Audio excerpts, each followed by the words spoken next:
higher than this. That's about 1500. That's over there. Directly in front. You can see cane on it. Yeah. The one behind now, so you've got red pike to the right. That one behind, scafell. It's awesome, isn't it?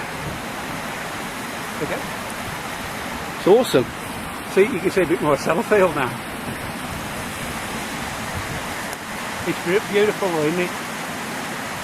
Now, on you, Vado, you see that feature directly in front that looks like a slot?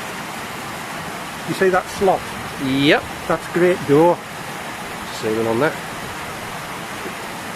They'll call it Great Door, and you traverse into that and out of it when you're going up onto the fell. No one comes up the fell direct much, it's a scramble. You come up from the other side. It's not it's all about. It's excellent, isn't it? Yeah, so that's Pike's Crag. So that's Pike's Crag? Yeah, and the top of it, that lump of rock, they call that the pulpit. Why do they call it the pulpit? Because you preach from its highest point. Right, oh right, I'll be praying going up it then. If you look down from the pulpit, you can see a bit of rock, and then a bit further down there's like a slab, and there's what we call a V-diff, or a very difficult route, which is an easy route really, goes up that slab, and it's a lovely exposed position, but the angles... That looks really steep. It's relatively easy, big holes. Right. It's a climb, it's not a scramble, but you're exposed, you know, you're up there 200 foot, you can feel it. So that's going to give you a sort of similar sensation as Grŵp Goch then? More. More? Yeah. Oh my God. Yeah, it's a climb. And the gullies to the right, A, B, C and D, in winter they'll fill with snow. Right. And you can climb them. They're really easy grades. The one on the right is a descent gully. Yeah, that's quite nice. It's nice, and the rock architecture if the snow was is there. very, very, very good, yeah. Yeah. It's a pity, if you'd gone the right way on Ben Nevis, you would have seen that huge Nevis North Crag. Is this where the Five Fingers are? On Nevis. Because there's the Five Fingers and then there's another point, isn't there?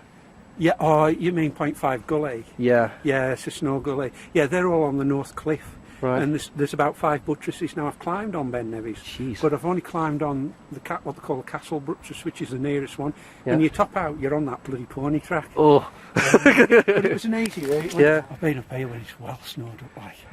So all these rocks disappear then? Yeah. That's an interesting formation. Yeah. See, that's the Lingmel Cove. That's Lingmel. The easiest way off in bad weather. You know, if you get stuck up. Yeah, if you're really in rough conditions, it's about the only way. Not that way if it's got a lot of snow on it.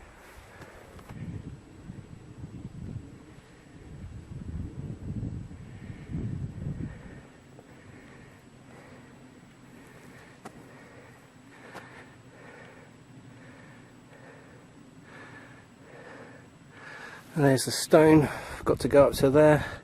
That's Peter walking up. And that's where we're going to be walking along in a minute.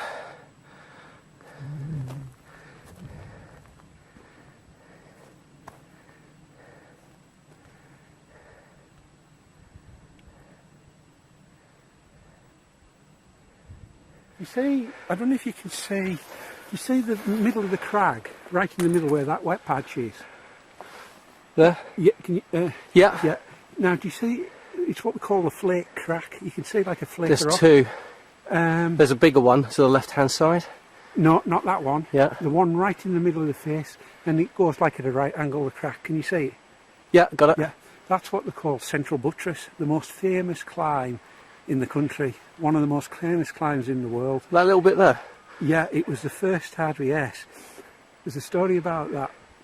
That flake that you see, it's overhanging.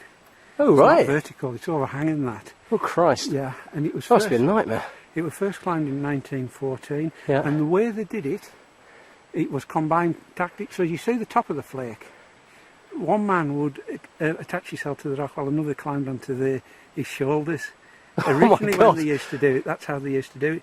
And they used to do that for, they cannot do that now, they wouldn't do it anyway. It's dangerous, isn't it? It's free climb. It is, but yeah. They can't do it because they can't attach, and the reason they can't attach, in that flake there used to be a rock. It's on the scree slope now. It's as big as a mini. Right. And in 1994, when I was climbing, 2 lads were on there, and one lad, he attached himself to what they call the chock stone. Yeah.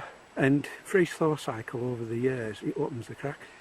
he fell off, the rock pulled out, Oh shit. come down. His mate were below, he were on a ledge, they call it the oval. He passed him, and this rock hit this lad, blasted him open basically. Yeah. And that poor bugger, he were up there in a terrible state. They got the rescue up.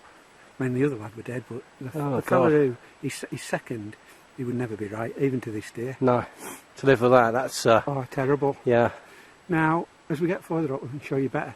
You see what you thought was the second crack? Yeah. That one with a bit of a flat slab. I've climbed that. That's called bottrel slab. And that's a VS, very severe. And I've also, if you come round from the main face, do you see there's like steppy cracks just up on here? Yeah. There's one called Mossgill Grooves. Mossgill is the gill to the right here. I've climbed that as well. And that, it's really like being on a New York skyscraper. Is it really? Oh, yeah. See, it doesn't look that high. I know it's going to be when I get there. When you get up to It's going to be like really, you know, intimidating. If you did the walking route round, there's a route that goes to the right, they call it Deep Gill. It's pretty badly worn now. But if you go up there and then up what they call Steep Gill, you start to get the exposure. And that's just on the walking route, not the cliff. The cliff's big. It's really big. See, it doesn't look that. It's like most cliffs, isn't it? They don't look big until you get for sure at the bottom of them. And you think, oh my god. But when you get on it and you start climbing, the bit to the right of the gill, the main crag, this is called the pinnacle Pisca buttress. And then right again, you see that one with a bit of frost on top of it? That's the pinnacle buttress. And some of the oldest climbs in the country were done on that first. All the way back in 1897, 1898. They were brave men, weren't they? Oh god, I say. There's a cross into the rock at the bottom. Do you ever get that point? Because I know I do with a lot of stuff, crazy stuff I do. You get to there and you think, what the hell was I thinking? Yeah. I want to go home. Yeah. Oh yeah. You never hear that from people that do extreme sports. But I remember watching this documentary, and there was this guy who's mountain climbing, and he was going, God, I want to go home. And I was thinking, that's exactly how I feel. I'm glad it's not just me. You still get that adrenaline rush. Yeah, and you still want to do it. Yeah. But it's just, you just think, oh, what was I thinking? I think that's part of the reason most people do it. That's part of the rush, isn't it? And you get hooked on it. Otherwise you wouldn't, because there wouldn't be any point, would there? No. It doesn't, you're not... Well, it is a drug, isn't it? Because, you know, the adrenaline. That's why they call them adrenaline junkies, I suppose. Correct. Look at them ice falls. That's crazy, isn't it? Yeah. I was just looking at those. Right, I'm just going to tap on up there a little bit further. I'm going to try and get to that rock. Yeah, I'll catch you up. And we'll stop there. And that's a good point just to recoup. You'll get some better shots. It's actually a chimney. So were you looking, not that big gap here, I'll tell you. to the left of it? See the skyline? Yeah. With the frosty bit, the very highest pinnacle. Yeah. If you come down from that, come down the centre, just to the left of centre, down about a quarter of the way, there's like, you can see a bit of rock with a big gap in it. Yeah. That's Jones's route direct, and you have to do what you call a mantle shell. And a mantle shell. Oh, is that you spread your legs apart? No, you know when you get out of the swimming pool. Yeah. You have nothing to put your feet on. Yeah. So you press with your hands, don't you? Yeah. And you put your foot up onto the top of the bath and get out. Yeah. Well, you're doing that up there, but on a little ledge, no bigger than that. Oh my god. With 100, 200 foot drop. My god. It's really good fun.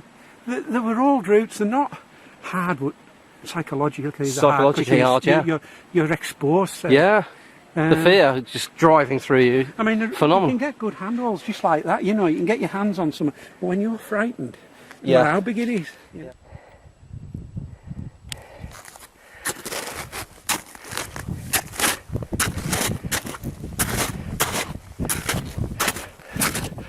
Oh, I've got my motor up this.